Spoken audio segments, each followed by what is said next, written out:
Hello, good morning. So ito yung architectural miniature scale model works ni Palmdale Village.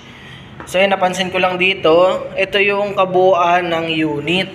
Yan o, pinaliit para makita natin ng mas malinaw.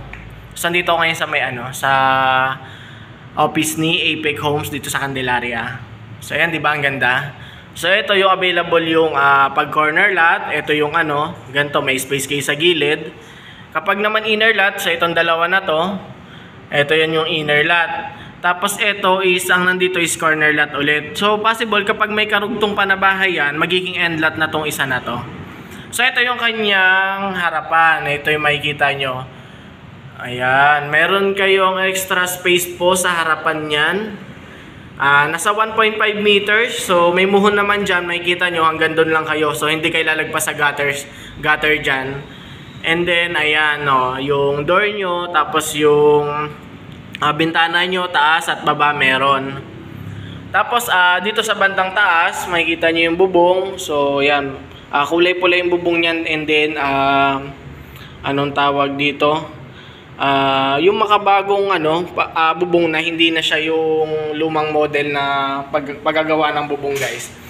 Tapos etong banda sa likod naman, kuya, kung napapansin nyo, meron kayo dyan na small kitchen. Then sa likod mo magkakaroon pa kayo ng space dyan, nasa mga 2 meters.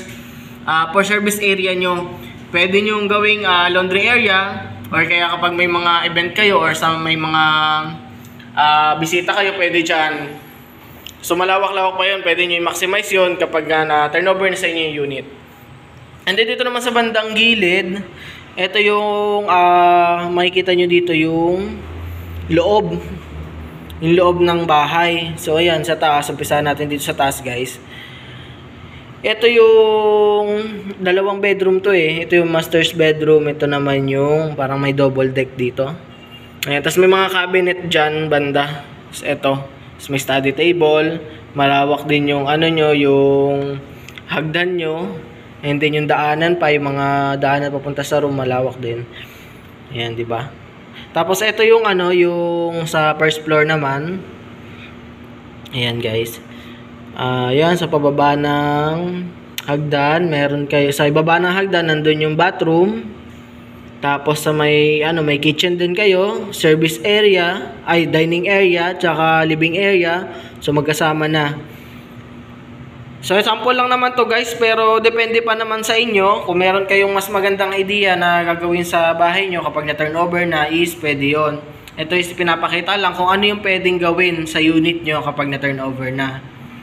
Diba? So itong townhouse, socialized townhouse ni Palmdale Village is located siya sa phase 2. For as low as po, nasa 2.3 plus. 2.3 plus lang yung kanyang monthly equity. Possible payable yun ng 28 months pa. So yun, sakto. Turnover na sa inyo yun, mga 28 months. And then nasa monthly amortization nyo po, computed for 30 years is nasa 5,050. Diba? Napaka-affordable. Tapos ang ganda pa ng pagkakagawa sa unit. So available po yung natin corner lot, inner lot, tsaka end lot.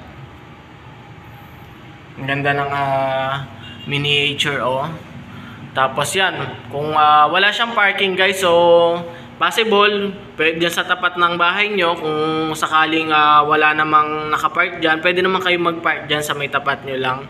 Kung walang available na space, tapos wala pa kayong parking space, and then yan, pwede naman dyan sa tapat, basta hindi lang makasagabal sa mga dadaan. Ayan, di ba? So guys, kapag magti-tripping kayo, PM nyo lang ako. Kung gusto nyo, pe-present ko sa inyo to. So may online na tripping naman tayo, meron din namang actual tripping. So para mas maganda actual tripping tayo, para mas ma-present ko sa inyo to. So yun lang, guys. For more details, PM lang kayo. Yun lang, and have a good day.